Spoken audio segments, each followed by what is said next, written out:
माँ, जब किसी चीनी में या आदि किसी और चीज में चींटियां लग जाएं या रोटी पर चींटियां चढ़ जाएं तो क्या उन्हें पाना चाहिए या नहीं पाना चाहिए? किसी रोटी पर या खाद्य पदार्थ पर जब भी कोई जीव विचरण करता है तो उस जीव की सूक्ष्म गंदगी उस वस्तु में विलीन हो जाती है। कोशिश करिए कि अब आप उस वस्तु को न पाएं, क्योंकि उस जीव की सूक्ष्म गंदगी उस वस्तु में मिल चुकी है। फिर भी जब हम चीनी चावल की बात करते हैं या कोई ऐसी वस्तु की बात करते हैं जो बड़े पैमाने में है, अगर आप उसको शुद्ध कर सकते हैं तो अति उत्तम है। जैसे जौ है, जब हम यज्ञ करते हैं तो जौ और तिल को धुलवा लेते हैं, उसे सुखाते हैं, उसके बाद यज्ञ करते हैं। बहुत से लोग हैं गेहूं को पहले धोते हैं, धोने के बाद छत पर सुखाते हैं, उसके बाद उस गेहूं को पिसवाकर आटे का उपयोग करते हैं। अगर आपकी सामर्थ्य में ऐसा है कि आप उस वस्तु को शुद्ध कर सकते हैं तो अति उत्तम है, अन्यथा उसका त्याग आपको कर देना चाहिए और उस सूक्ष्म जीव की जो सूक्ष्म गंदगी है कहीं न कहीं वो उससे अभिभूत तो हो ही जाता है। साधु। माँ, एक दीदी ने सुमन दीदी हैं राजस्थान से, इन्होंने अपना भाव लिखा है। मेरी गुरु माँ बहुत दयालु हैं, निस्वार्थ भाव से गैया मैया की सेवा करती हैं, कभी खुद का कोई सुख नहीं है। हमारी माँ दया की मूर्ति हैं। आज का जमाना है दिखावे का। माँ जो गौवंश की सेवा कर रही हैं वो दुनिया में कोई नहीं कर रहा। माँ ये दीदी अभी होके गई हैं आश्रम पे, तो ये गौ संवर्धन केंद्र में गई थी, तो उन्होंने अपने भाव लिखे हैं ऐसे। अद्भुत। साधु। काश ये संदेश सब लोगों तक पहुंच सके और ज़्यादा से ज़्यादा लोग घायल बीमार गौवंश को बचाने के लिए हमारी सहायता कर सकें। घायल बीमार गौवंश हमारे पास आता है और हम हजारों रुपए की औषधि खर्च करके भी जब उसे बचा नहीं पाते हैं तो हमको बहुत पीड़ा होती है। अगर आप घायल बीमार गौवंश को बचाने में हम लोगों का साथ देंगे तो हमें बहुत खुशी होगी कि हम अकेले नहीं हैं, अच्छे कार्य के लिए अच्छे लोग हमारे साथ खड़े हैं। तो आप सबसे यही प्रार्थना है कि घायल बीमार गौवंश के लिए आप हमारा साथ दीजिए ताकि यह कार्य हम लोग निभाएं और गौ माता की रक्षा कर पाए। साधु। माँ, एक प्रश्न व्हाट्सएप के माध्यम से आया है, अजमेर से ये बाबूजी हैं, और आपने पूछा है माँ चंद्रायन व्रत के विषय में मार्गदर्शन करें। चंद्रायन व्रत अक्सर जैन समाज में होता है। स्वामी नारायण परंपरा के भी कई माताओं को, आचार्यों को हमने करते देखा है, अन्य भी लोग करते हैं। पक्ष के अंत में ये व्रत होता है। जैसे शुक्ल पक्ष की जो पूर्णमासी आनी है तो उस पूर्णमासी तक हमारा व्रत रहेगा। चंद्रायन व्रत में जैसे आज पड़वा है तो पड़वा मैंने जितना भोजन किया था, दूज को मैं उससे कम, तीज को उससे कम, चौथ को उससे कम, ऐसे पूर्णमासी आते आते तक मेरा जो भोजन है वो इतना रह जाएगा कि मेरा जो वो व्रत है पूर्णमासी का वो पूर्ण निराहार होगा। तो जैसे अब कई जो माताएं हैं वो रहती हैं तो वो जैसे 3 लड्डू पाती थी, 4 लड्डू पाती थी, तो अब वो 2 लड्डू पाएंगी, फिर 1 लड्डू, फिर आधा लड्डू, फिर चौथाई लड्डू, ऐसे करके वो आहार को छोड़ती जाती है। और इस प्रकार जो शुक्ल पक्ष की पड़वा से पूर्णमासी तक का, और कई लोग जो है कृष्ण पक्ष से आरंभ करते हैं और वो अमावस्या, जैसे अमावस्या तक कम लोग करते हैं, पूर्णमासी तक ज़्यादा लोग करते हैं। साधु। माँ, कुछ भक्तों ने उत्तर दिया है, जैसे प्रेमलता माहेश्वरी जी कह रही हैं कुबेर का था पुष्पक विमान।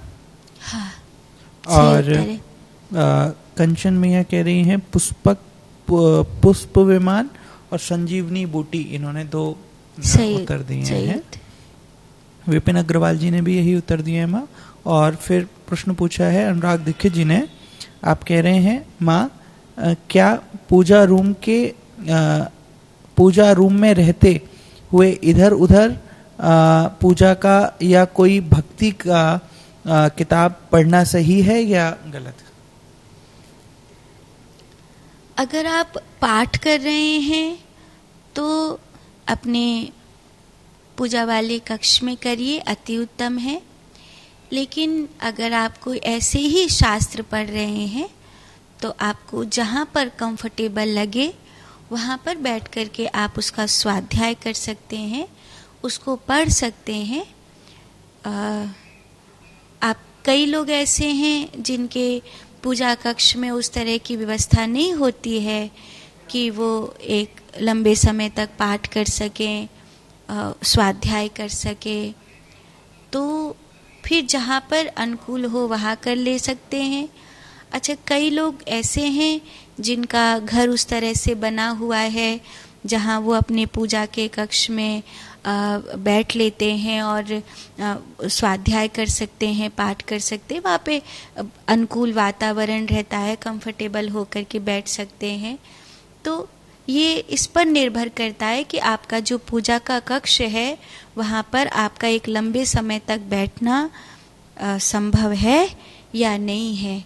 तो आपके घर की परिस्थिति के ऊपर ही ये देखना पड़ेगा कि आपका पूजा कक्ष कैसे बना हुआ है। सबसे उत्तम तो यही है कि आप भगवान के सामने ही बैठकर पूजा पाठ स्वाध्याय करें, ईश्वर परिनिधान करें। और अगर वो व्यवस्था ना हो, वो अनुकूलता आपके परिवार की या घर की ना हो, तो फिर जहाँ आपके लिए पवित्र वातावरण हो, उचित हो, वहाँ पर आप पाठ और स्वाध्याय कर सकते हैं, माला जाप कर सकते हैं। साधु। माँ, प्रेमलता माहेश्वरी जी कह रही हैं, माँ शिव सूत्र हो जाए तो आप गीता जी के अध्यायों के विश्लेषण करके समझाएं, और श्लोक याद कैसे हो सकते हैं, इसका सरल तरीका भी बताएं माँ। गीता जी पर बहुत विस्तृत चर्चा पिछले दिनों हुई है, सत्संग हुआ है, जिसमें भगवान कृष्ण की भगवत गीता पर भी सत्संग हुआ है। आप पीछे YouTube में जाकर के देखेंगे तो पता चलेगा। अवधूत गीता पर भी बात हुई है। अगर अभी कोई और गीता आरंभ कर सकते हैं तो शिव गीता आरंभ कर सकते हैं, राम गीता आरंभ कर सकते हैं। बाकी अष्टावक्र गीता और श्रीमद् भगवत गीता पर विस्तृत सत्संग पिछले दिनों हुआ है, जो YouTube में उपलब्ध है। श्लोक याद करने का जो आप तरीका पूछ रहे हैं, मैं एक स्कूल की छात्रा बहुत लंबे समय तक नहीं रह पाई हूँ।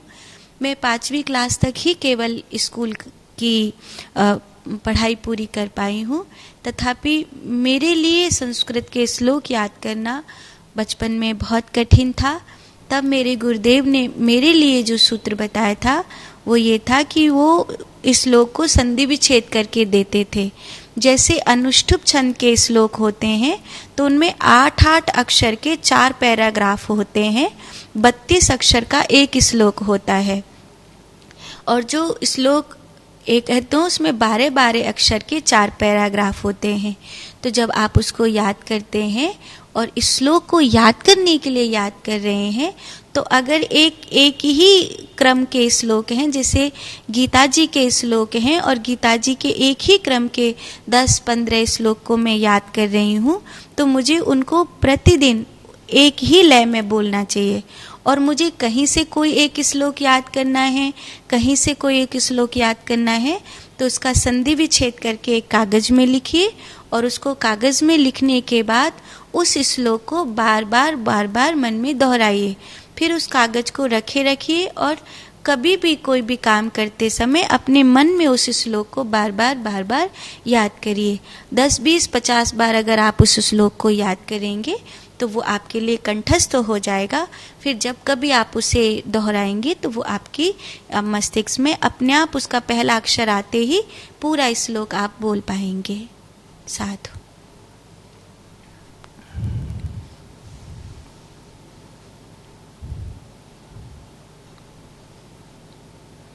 माँ राधे राधे। माँ, संध्या वंदन कैसे करें, उसकी विधि बताएं तथा कब करनी चाहिए। आचार्यों ने संध्या वंदन की विधि लिखी है। जैसे जो ब्राह्मण विद्यार्थी होते हैं वो संध्या वंदन करते हैं तो मंत्रों के द्वारा करते हैं। आप अगर एक गृहिणी हैं तो आप द्वारे पर दिया जलाएंगी, आप ठाकुर जी के आगे दिया जलाएंगी, हाथ मुंह धोकर माला जाप करेंगी और थोड़ी देर भगवान का स्तवन करेंगी। लेकिन आप एक पुरुष हैं तो न्यास करेंगे। अगर आप एक आचार्य हैं, ब्राह्मण शरीर में हैं, तो आप मंत्रों के द्वारा संध्या बंदन करेंगे। संध्या बंदन करने का अर्थ है पांचों तत्वों को प्रणाम, पांचों देवताओं को प्रणाम और अपने हृदय के स्वामी को याद करते हुए उनके उसमें अपना भाव निवेदित करना। 4 वंदन होते हैं।